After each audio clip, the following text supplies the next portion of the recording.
Attention, your paradigm is about to shift at the intersection of fact and reason. You're entering Kingston Country. I'm Dan Kingston, and you're listening to the Dan Kingston Podcast. All right, today, Benjamin Maness, former law enforcement officer, currently public safety and security expert at Maness & Associates. Ben, welcome to Kingston Country. Hey, it's a pleasure to be here. Thank you. You know, you wrote about a COVID-19 pandemic being used as an excuse for the rising violent crime, an explosion in crime across this country. I'd love to talk about that, if that's okay. Yeah, absolutely. I wrote about that in Broad and Liberty, which is a local think tank publication here in the Philadelphia area. God, this is 8 months ago now, but ironically, major police agencies coast to coast are still relying on this COVID excuse for really what should be, a shift in policy. And not ironically, but coincidentally, these are the same very cities that are employing very radical policies that are going hands off and restricting law enforcement, killing law enforcement morale, and at the same time have district attorneys, many of them who were not prosecutors. They were elected based on very radical political views and outside money. So, you have people who really are derelicting their oath of office, blaming COVID for what should be a very clear trajectory of upward crime that has nothing to do with the pandemic.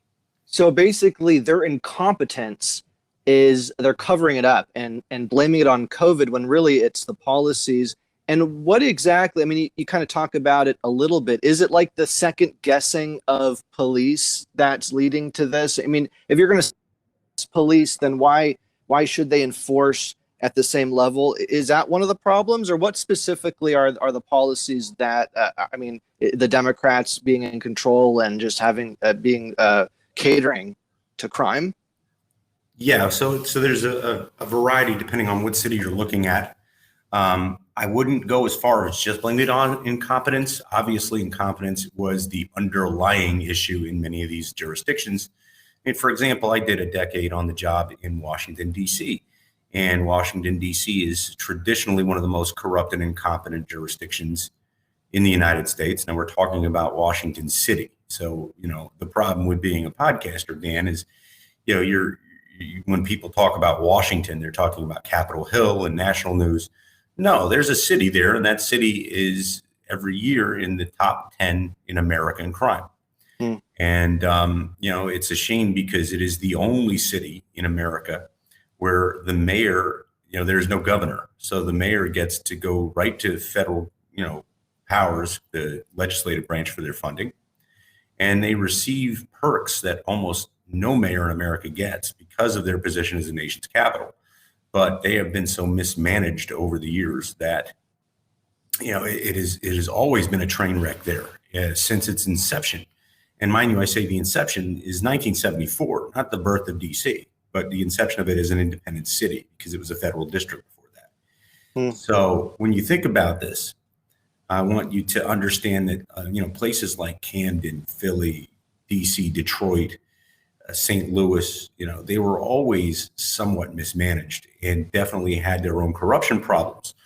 And when you add in the last 5 to 6 years of radical politics that have basically injected it bifurcated the old democratic machines in these cities and injected very progressive district attorneys because they were low-hanging fruit elections easily bought. This is years and years in the making. And what happened with COVID-19, you write it's an amplifier. And I think that's 100%. Yes. It's an amplifier. And how so? How did it become an amplifier, Ben? So let's use two cities as an example. Let's use New York and let's use Philadelphia. Okay. So Philadelphia was the first major city where George Soros was able to get a prosecutor elected based on criteria that had nothing to do with their ability to be a prosecutor. He had done it in smaller cities like Orlando with Aramis Ayala, But, this is a city of 1.5 million, and it is currently the most dangerous big city in America. Big city meaning over 1 million. It has always been, not always, but for the last half a century, been the poorest big city over 1 million people in America. So when you took those traditional issues and then added a DA that basically had a decarceration agenda and demoralized the police department. So he was not prosecuting a majority of the cases that were coming to his office. And then what's the point of police officers to bring anything to go out there and enforce the law when it's not even being prosecuted? Yeah, so you're adding that to this now. In New York, similar occurrence where 8 years of de Blasio and the progressive wing of the Democratic Party taking an extreme hold in regards to fundraising and political clout, electing a state assembly that passed a bill that basically made bail illegal. So you couldn't take bail on a majority of crimes, meaning most people were released on recognizance, even for violent crimes in the city of New York. So you had these two issues in Philly and New York, and there are other cities I could cite, but these are great prime examples. And you had those. Then if I could just go back to the bail thing, Yep. So you couldn't post bail, and because of that, people were just released. Yeah. So the argument, and there have been other really egregiously unconstitutional laws that have been passed since, but the argument on the bail law in New York was that cash bail, was a poverty tax on citizens that, had they been more affluent, would have been able to be out on recognizance pending trial, but they're being held behind bars because they can't afford to post bail, completely ignoring the fact that they're in jail pending a trial for a reason. Right. And the idea of bail isn't to grab money, but to post surety, i.e., you get your bail back if you go to court, right? Right. Right. But the majority of these folks, whether they had the cash in their pocket or not, weren't showing up at court. And the bigger the crime, the bigger the bail you have to post. It's not dependent on the amount of money the person has. It's related to the crime, right? Right. I mean, we're seeing the stupidity around these types of laws just metastasize like a cancer all over the country. To bring up Philly again, just last week, they passed something called the Driving Equity Act, where the Philadelphia police, under city code, now it's a city ordinance, i.e. just a municipal one, right? So they can only make municipal authorities do it. But the fourth largest police department in the country is now being told not to enforce the vehicle code. So you could be driving, a car with, a bumper hanging down and, a tail light out and a tint that's, dark as midnight and music blaring out the windows. And those can't be used to what they used to call as a requisite stop. So if I stop you for that stuff and I walk up to the window and it's, strongly billowing the odor of marijuana, I'm going to step you out and search that car. Yeah, well, I don't want to pick on marijuana here, Ben, but the point is, look, you're a California guy, right? With you, it's a real problem, because the percent of crime, you put out the figure, 74% rise in murder in Seattle, 55% increase in Chicago. Portland has a 51% increase. Boston, 54. Those stats are 8 months old. It's gotten worse.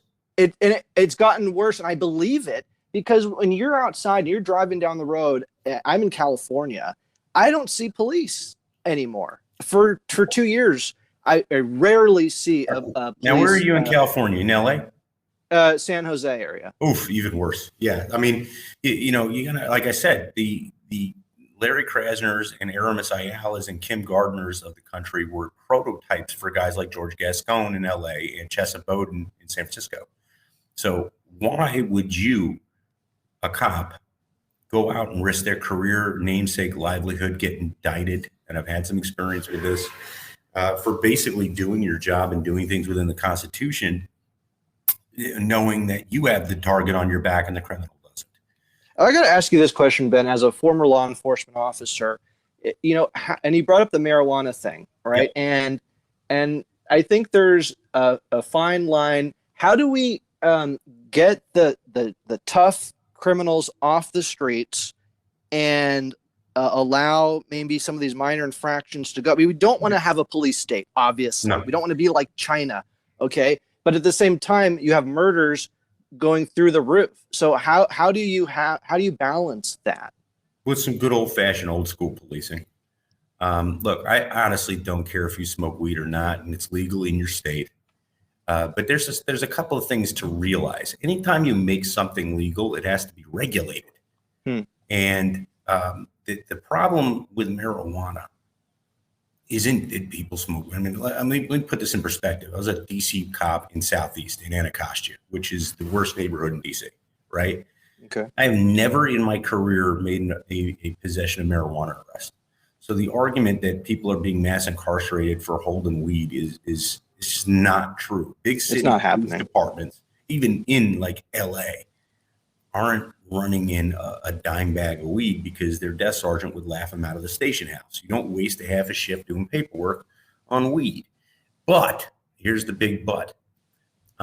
All the blood tests, pee tests or hair tests for drugs do is test for the substance of, right?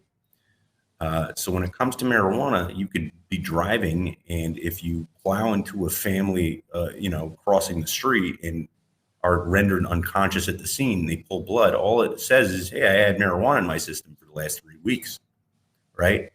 So that's the problem. Is taking it back to that hypothetical with the tinted glass. If I step up to your car and it's obvious you've been smoking weed in a moving car, you're driving under the influence. This isn't, it's the same as if you had that 40 ounce of Old English in your lap. That's also illegal. Well, yeah, well, when you're stoned, people drive slower, and I've seen facts and figures going both ways, that it's equal with alcohol and also that it's not. So I think it's up for debate. But I hear what you're saying, Ben. I want to circle back around to the lockdown. You don't pull the tools of the few people left in the street that are trying to put a finger in the jam, and then 100% tools away from them. 100%. And you got to back them up. You got to back up the people that are enforcing the law, and you got to give them the right tools. And what they're up against every day is just, it's unimaginable unless you've done it yourself. Right. And so I can't put myself in your shoes, having done that and keeping it safe in this kind of thing. And I know people, obviously you're not locking people up for pot, but if somebody's smoking pot and then you find a gun in their car or something like that, there's that too, right? Yeah, it's what I call it a requisite stop, because it's when you step them out for the vehicle code violation, or you step them out for the driving under the influence, or they're acting suspiciously, or their license isn't right. There's a million things that you get off of traffic. Traffic stops and domestics are the two most common things that police encounter in America. Like domestic violence, like a couple's fighting. Yeah, that's what calls them. And look, let me generalize this issue, and let this be the tagline for your podcast. Every time someone tries to wrongfully label law enforcement as a profession as systemically racist because they throw stats about the number of people incarcerated at you, right? Or the types of people incarcerated at you, they're forgetting the main issue, which, maybe you have to have a criminal justice degree to understand, or a criminology degree to understand. But look, it's a chicken and an egg argument. I would not be in that community had I not been called into that community. Right. And this is not Selma, Alabama in the 60s. The fact of the matter is, it takes, 6 months to a year in normal cadence to become a police officer in America, because you have backgrounds, you have academies, you have training, you have vetting, you have numerous tests to pass on the way to that career. Are you trying to tell me someone takes the test for the Chicago, Detroit, Philly police departments, and they don't know they're going to be working with African Americans, Latinos, Asians in a diverse community. It's moot. These and they're trying to make it a race community. They're trying to make it a race issue when, I mean, the figures are a huge amount of the law enforcement officers are African American and Hispanic and other minorities. It's not a race issue. It's a issue on how do you get rid of the violent crime without curtailing on liberties of the citizens. And I want to talk about the lockdown of 2020. We were actually heading there, but we got sidetracked, so I'm sorry. Yeah, and this is good. That's what I like about the show, is being free and having a conversation about it. The lockdown of 2020 caused a number of things. I mean, in addition to, you write about that contributing to the explosion of crime, I want to talk about that, but also like the explosion of overdoses. You know, well, that was I'm in Philly, so that was always a major problem here. It's more people die of overdoses than car crashes. I mean, it's horrible. So let's talk about the lockdown. It had unintended consequences. They told us that it would keep us safe. What really happened? So, heading into this conversation, we talked a lot about the very reckless policies that were being forwarded in the name of identity politics, in the name of populism, heading into the pandemic. And then lockdowns occurred. Some jurisdictions were prepared for lockdowns, some weren't. The ones that weren't, basically you took a city like New York that had now a law where anyone could commit a crime short of murder and get kicked back onto the streets, and a court system that was closed, so they wouldn't even see their trial or prelim hearings. And that was your main problem, especially here in Philadelphia. There is a backlog of 2 years worth of gun cases. Wow. So, folks, because they're crying that they could be exposed with COVID in the jail system, are being released on the street, and they're not seeing their day in court, and they're getting habeas claims. So 2 years? 2 years, and they're on the streets for waiting? I mean, that's real? Well, we know the pandemic started in the beginning of 2020, and we know there are still people, some of them that, have a Rittenhouse type claim. They could very well be innocent. They're still pending, the not even the trial, like the very beginning hearings leading to a trial. They haven't even had a jury selection yet. I want to get into Rittenhouse, by the way, but we'll get into that in a second. Let me explain this. Even the judges who are elected in the Commonwealth of Pennsylvania weren't coming to work. People weren't, because they're going over Zoom, or they're not showing up, and it's just that's a backlog. See, that's the point. They didn't start Zooming until really this year, until 2021. Whereas in Florida, for example, they have been doing video hearings for inmates at the county jails for years. That was just considered a convenience. They had a room at the jail. You didn't have to have sheriff's deputies transport someone for every time they had a hearing, right? So some jurisdictions really just had to implement some distancing strategies, but had it together. And some completely lost touch. And the ones that completely lost touch are the ones that, if you're looking at the trajectory of crime, are the ones where the crime exploded.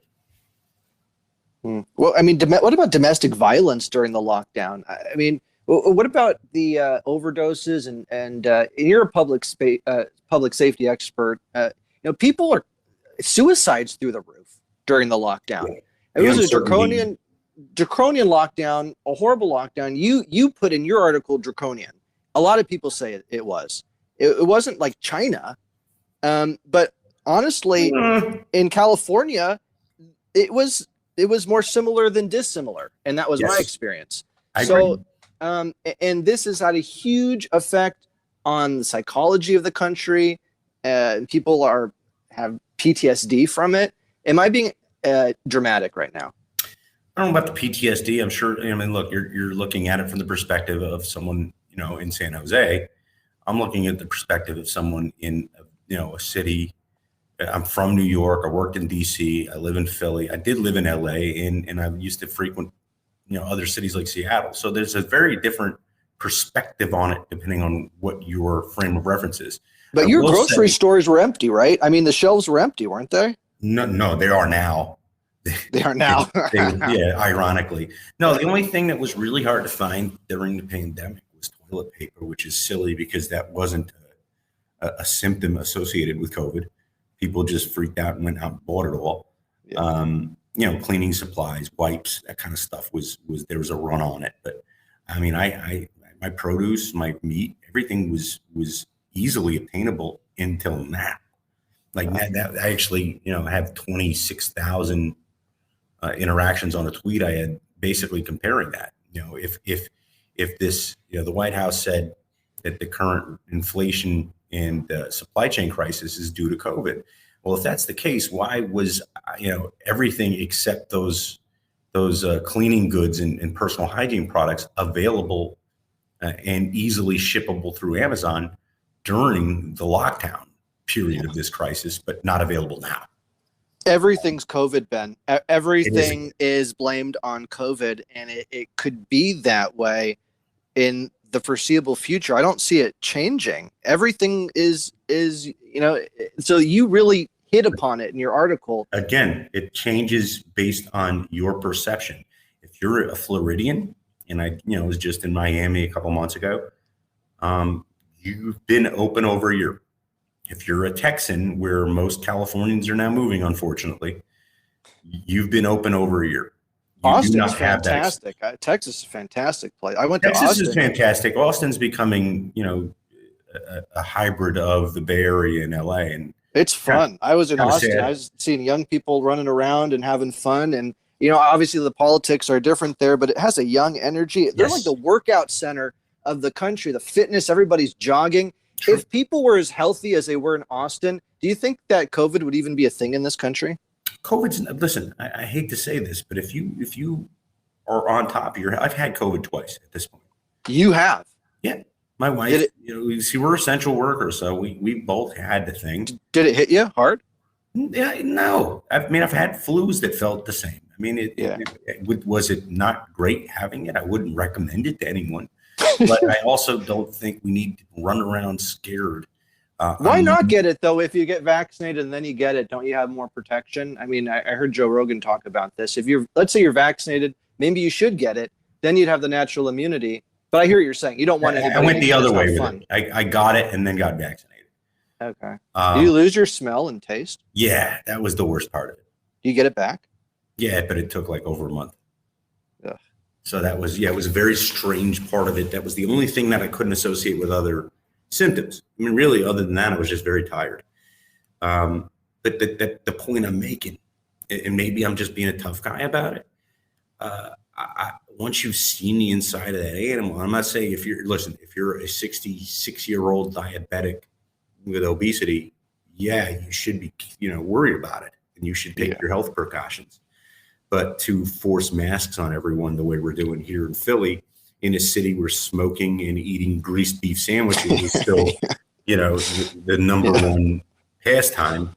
Yeah. I mean, come on, we have to be real about this. Well, you're making marijuana legal, and there's obviously, consequences to marijuana, but adults are able to make decisions for themselves. And I tend to be sympathetic to libertarian ideas.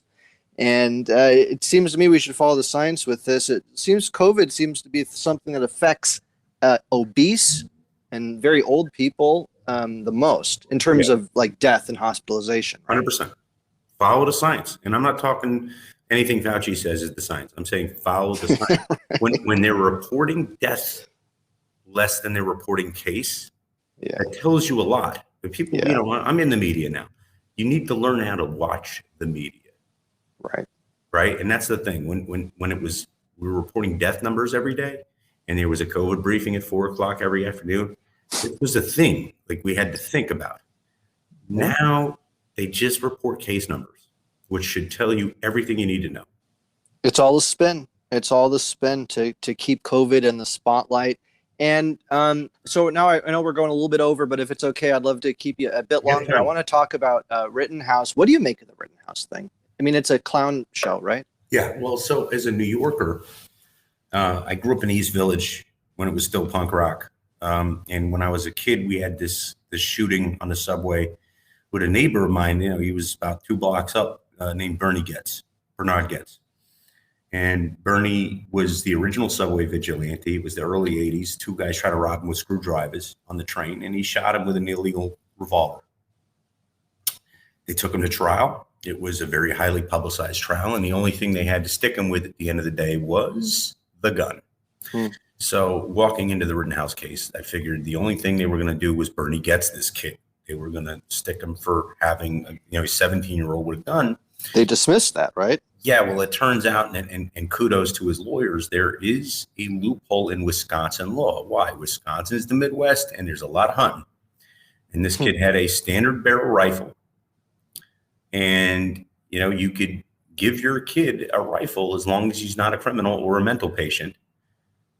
You could basically loan it to him to use in Wisconsin. And as long as he's not being reckless with it or drunk or whatever, there's no crime there.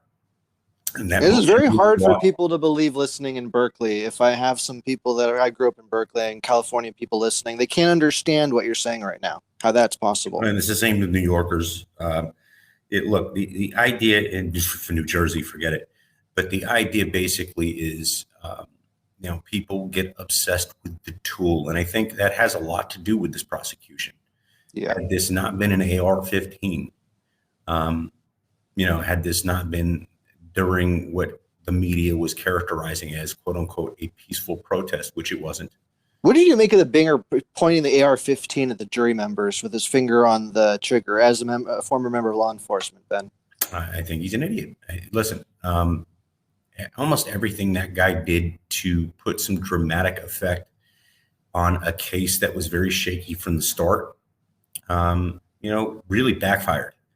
And that's the point. He should not have been relying on drama. He should have been relying on law. And he didn't have law in this case. And honestly, he should not have brought the indictment. I mean, we're seeing this over and over again. We have this here with a police prosecution, about 3 police prosecutions at this point, where all 3 of these individuals are not in any way guilty of violating the law, but they're being prosecuted because, hey, they're cops, and this guy's campaign promise was, holding the cops accountable. But we're seeing that. We're seeing, the issue with, look, Ben Shapiro says this quite often, which is, he's a Harvard-educated lawyer. The George Floyd case. The George Floyd case was an egregious example of failing to render medical aid in a timely manner, which at the most is manslaughter. How they get a murder one is this mass media portrayal of racism. But I have to note, the same way with Kyle Rittenhouse, these weren't hate crime charges. Unless they file some kind of hate crime charge, there is no racial implication on this. It was never brought up in any courts. So you can't tie in the gun is scary looking. A rifle is a rifle is a rifle. Or this kid's a racist if you haven't proven such in a court of law. Well, it's not just that Rittenhouse is made out to be a racist or domestic terrorist or all the lines that they throw at him, but anybody who asks questions about the case that doesn't immediately buy into that narrative, now you're a racist, now you're a white supremacist, because, and that's really the most shocking thing to me about where we are right now, is you can't even talk about this case outside of maybe a podcast like this one with anybody. I mean, you talk to it with your family or your friends or a coworker, and oh boy, I mean, you could really get in trouble. You could become a political prisoner. You could get investigated by the FBI for talking about this, right? The really hard part is being a guy like me who's actually board certified in this. So my thing is duty of care and security, right? What do you mean board certified? Board certified. Well, I'm a certified protection professional, a CPP, which is a board certified security manager, a guy who creates security plans for not just, companies and buildings, but, communities, right? Multinationals. Right. You have an issue here, and it's not just here, but it's pretty much every city that burned during 2020. Where the municipality in question failed to uphold their duty of care to protect the public. I wrote a piece several years ago called "Letting Them Vent has never worked. And it started with my experiences as a kid in the LA riots. I was there living with my mom in 92. So I experienced that firsthand, what it was like to be in a city that was burning around me. And, you know, the problem is this: every time a department gets, a political order from a mayor that said, stand down, let them vent, and the city, goes from protesting to rioting, and they don't put the riot down, it turns into a deadly, costly situation. People lose businesses, they lose lives, they get injured. And that's what happened in Kenosha. But it's not just what happened in Kenosha. It happened in Baltimore with Freddie Garrett. Is it going to happen again, Ben, after the verdict happens? Whatever happens, is there going to be another rioting in Kenosha? Is this just an endless cycle of violence? I mean, they're protesting in Kenosha, but at the end of the day, it's a white guy who shot two white guys. And I'm a Jewish guy, so I should actually, feel for this in some way. I don't, because, you play stupid games, you win stupid prizes. These guys were out rioting, and, they caught a lesson they'll never, learn from right now.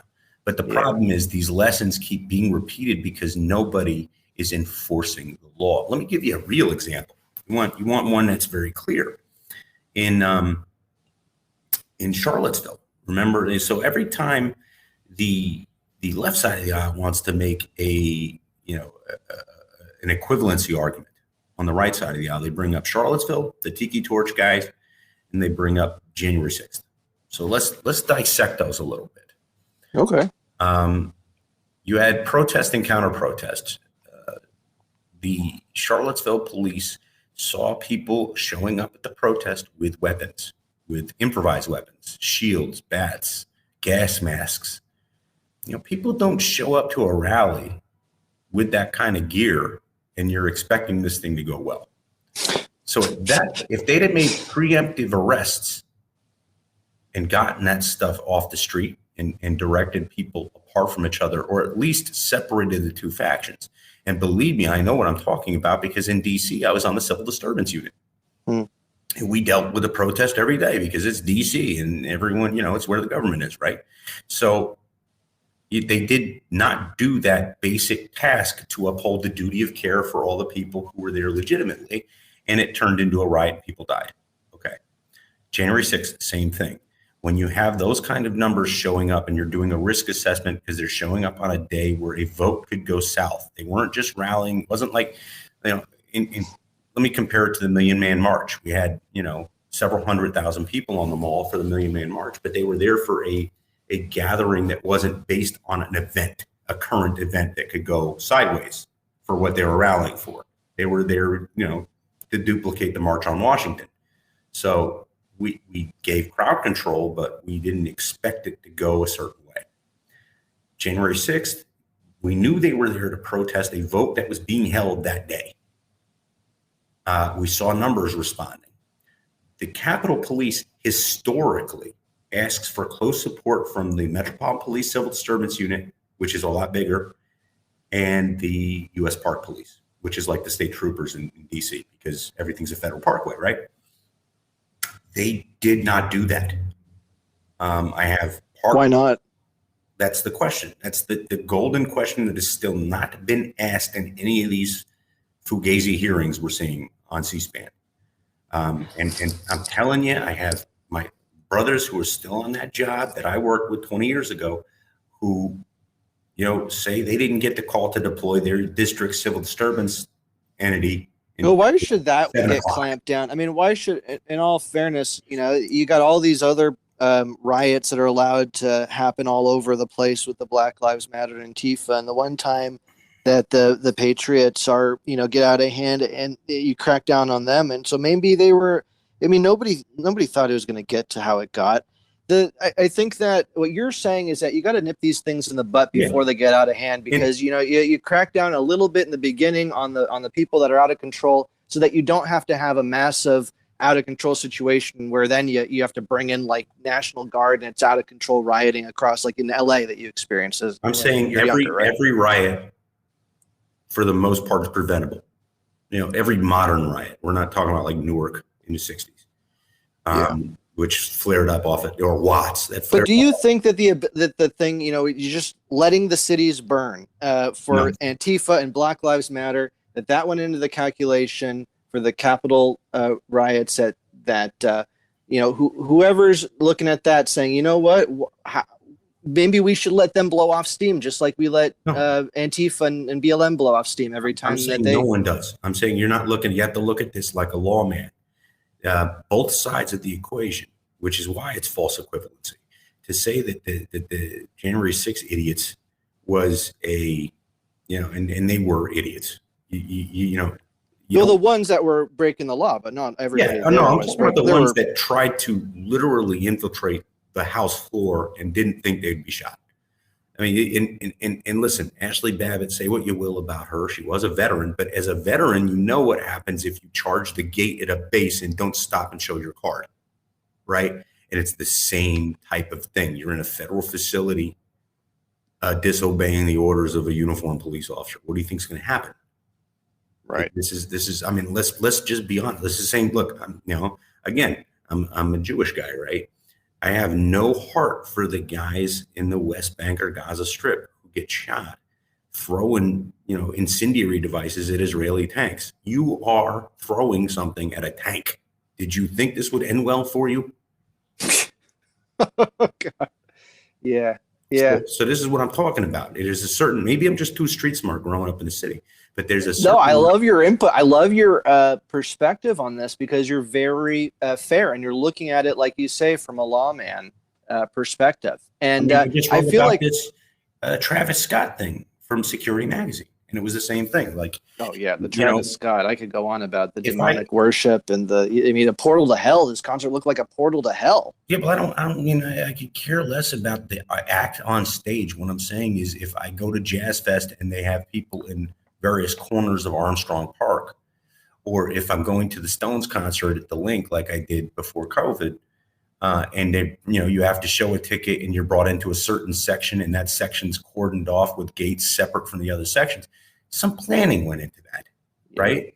Yeah. This is why if you go like Major League Baseball or the NFL, the union has a security guy, the league has a security guy, the team has a security guy, the stadium has a security guy, the vendors have a security guy, and they all watch each other. But that's why it looks like the Travis Scott concert was almost set up and planned for catastrophe. No, because they are supposed to plan how the crowd would disperse in a crowd surge. And the way that the thing was set up, I mean, as a public safety expert, it's just crazy that happened, the way that everything was set up. It isn't. If you've done this stuff before, the special event people are historically the cheapest, lowest bidder, most unprofessional. Look, in America, there's security in the appearance of security, which goes back to this whole riot issue, right?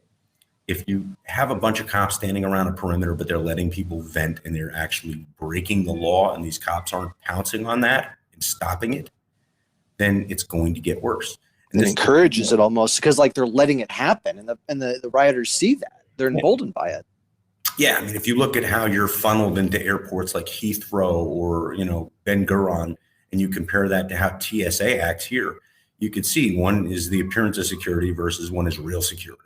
Right. And that's the problem with this Travis Scott is they did the bare minimum. They gave a bunch of yellow T-shirts to people who had no training, and they didn't coordinate the event or plan the event properly. And they're going to pay. There's already a $750 million lawsuit on the table. That's the first one. Yeah, so, I heard there's hundreds of lawsuits. Yeah, it's crazy. Yeah, I mean, look, I wrote a piece, about the Vegas shooting, and MGM did probably the most egregious attempt to shift liability I've ever seen. They actually filed a suit against the victims. The Travis Scott thing, they said there was a maniac ejecting people because, of course, that would take liability away from the whole planning. Yeah, and none of that's true. I mean, none of that. Right. It's been proven that it's been proven that was not accurate. I mean, I wrote a piece about the Alec Baldwin thing. The grossly incompetent, unqualified armorer on that set is now saying that a Trump supporter planted a live round that magically fit that single action army Colt, to somehow set her up on an unknown set in the middle of Santa Fe County, New Mexico. Please. Oh, geez. Big earthquake here. Big earthquake. Oh, Seriously? man. Yeah, we just had an earthquake in California. And I'm going to have to end the podcast on that and prepare for an aftershake. But Benjamin Manis, I'd love to have you back on the podcast. You were terrific. And I'll post links where people can view your writing. Benjamin Manis, former law enforcement officer, currently public safety and security expert at Manis and Associates, and so much more. Thank you for being on the podcast today, Ben. Kingston Country. You've been listening to the Dan Kingston Podcast.